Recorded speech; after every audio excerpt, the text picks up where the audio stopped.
जम्मू कश्मीर में हकीकी जमहूरियत को किया गया बहाल। 30,000 के करीब अवामी नुमाइंदे चला रहे हैं अवामी सरकार। वज़ीर दाखिला अमित शाह का बयान।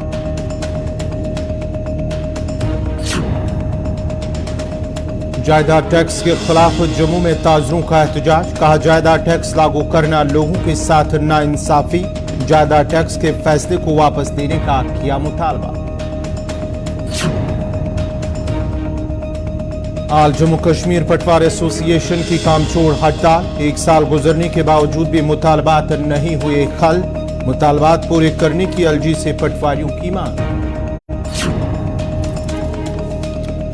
आल Jammu Kashmir truck operators welfare union का लासीपुरा में एहतजाज। गैर तस्लीम शुदा ऑपरेटर्स पर ड्राइवरों को खलासा करने का लगा इल्जाम। एआरटीओ ने मामले को हल करने की दी यकीन दहानी। और अब पेश है खबरों की तफसील। सुप्रीम कोर्ट ने कहा है कि जब तक कोई कानून नहीं बन जाता, मुल्क के चीफ इलेक्शन कमिश्नर और दीगर इलेक्शन कमिश्नरों की तकर्री वज़ीर आज़म, अपोजिशन लीडर और चीफ जस्टिस ऑफ इंडिया की एक कमेटी की सिफारिश पर की जाएगी।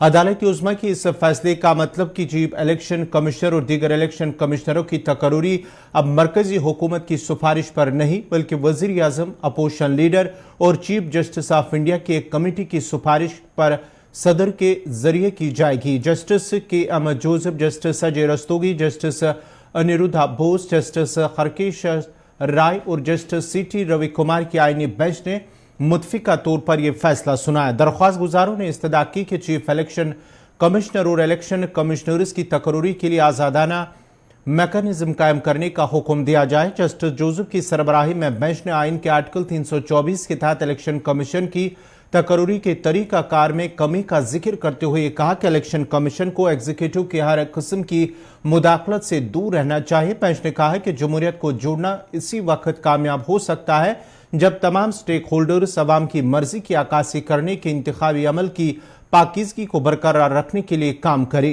बेंच ने कहा है कि रियासत के तय जिम्मेदारी की हालत में कोई शख्स आज़ादाना सोच नहीं रख सकता।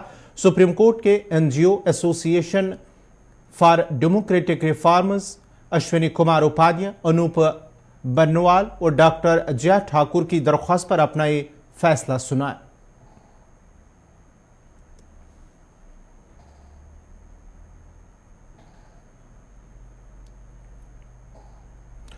गुजरात में आज कश्मीर महोत्सव का इनेकाद किया गया है, जिस दौरान वज़ीर दाखिला अमित शाह ने वर्चुअल खिताब करते हुए कहा कि जम्मू कश्मीर में गुज़श्ता 3 सालों में काफ़ी तब्दीली आई है। उन्होंने कहा कि 5 अगस्त 2019 के फैसले के बाद ही वादी में पत्थरबाजी खत्म हुई, मिलिटेंसी खत्म हुई और उसमें जबकि पत्थर और बंदूक उठाने वाले नौजवानों के हाथों में आज कलम और लैपटॉप है।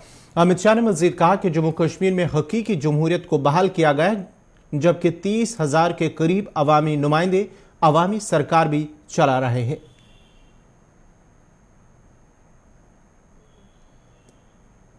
और कश्मीर में आज जो परिवर्तन आ रहा है, वो परिवर्तन न केवल कश्मीर के बच्चों के लिए, देश भर के युवाओं के लिए बहुत महत्वपूर्ण है। आज कश्मीर में गत साल की मैं बात करूं तो करीब करीब 1,80,00,000 पर्यटक कश्मीर के अंदर आए और उन्होंने देश भर से कश्मीर का लुत्फ उठाया है। कश्मीर को जाना है, कश्मीर की संस्कृति को जाना है और उसका अच्छा संदेश लेकर देश भर में गए हैं। एक जमाना था जब कश्मीर के अंदर बम धमाके, हड़तालें, पत्थरबाजी हुआ करती थी। आज वही कश्मीर के युवा के हाथ में लैपटॉप भी है, पुस्तकें भी हैं, नई सोच भी है और स्टार्टअप की रेस में जुड़कर विश्व के युवा को चुनौती देने का मादा भी है। ये परिवर्तन मोदी जी ने 9 साल में जो लाया है, इससे समग्र देश आज प्रसन्न। मित्रों, आज धारा 370 और 35A कश्मीर से हटा है। उसके बाद पहली बार डेमोक्रेसी ग्रासरूट लेवल पर पहुंची है।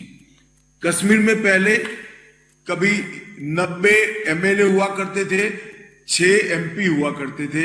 आज 30,000 से ज्यादा पंच, सरपंच, तहसील पंचायत और जिला पंचायत के सदस्य कश्मीर की पंचायती व्यवस्था में नेतृत्व का काम कर रहे हैं। आप कल्पना कर सकते हैं, एक जमाने में 100 से कम थे और आज 30,000 से ज्यादा है। और कश्मीर के हर घर में शुद्ध पीने का पानी पहुंचाना, हर घर में बिजली पहुंचाना, ऐसा राज्य है जिसके हर नागरिक को ये सुविधा प्राप्त है।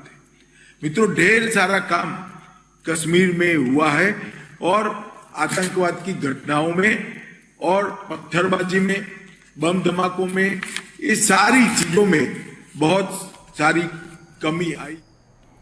जम्मू की पुरानी मंडी में ताजरों ने प्रॉपर्टी टैक्स लागू करने के खिलाफ एहतजाज किया। मुजाहिरीन ने कहा कि कोरोना ने पहले ही ताजरों को नुकसान से दो चार किया और अभी संभल ही नहीं पा रहे हैं कि सरकार ने प्रॉपर्टी टैक्स लागू किया। उनका कहना था कि जायदाद टैक्स को लागू करने से कबल लोगों की राय लेनी जरूरी थी और अब जायदाद टैक्स लागू करना लोगों के साथ बहुत बड़ी नाइंसाफी है। और उन्होंने मजीद कहा कि सरकार को इस फैसले पर नजरसानी करनी चाहिए और अगर ऐसा नहीं किया गया तो जम्मू कश्मीर के ताजिर बंदकाल देने पर मजबूर हो जाएंगे।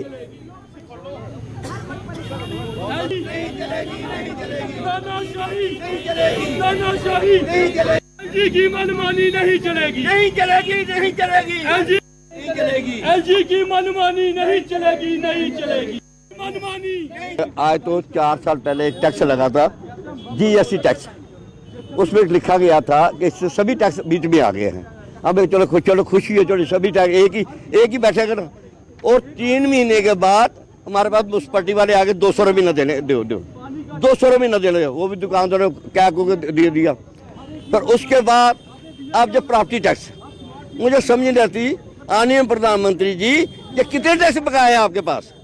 कल की बात है, 50 रुपये एक सिलेंडर बढ़ा दिया हर घर की रसोई का।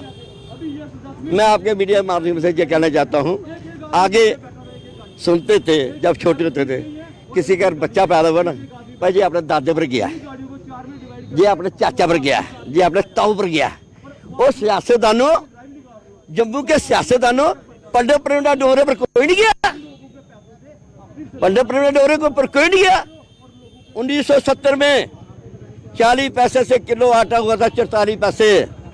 पंडित जी नंगे पांव सीढ़ी चौक में आ गए थे, वो कहने लगे तब मैं खाना नहीं खाऊंगा जब ये आटा 40 पैसे किलो दोबारा हो जाए। और पंडित जी ने एक बात दी, जम्मू बंद की और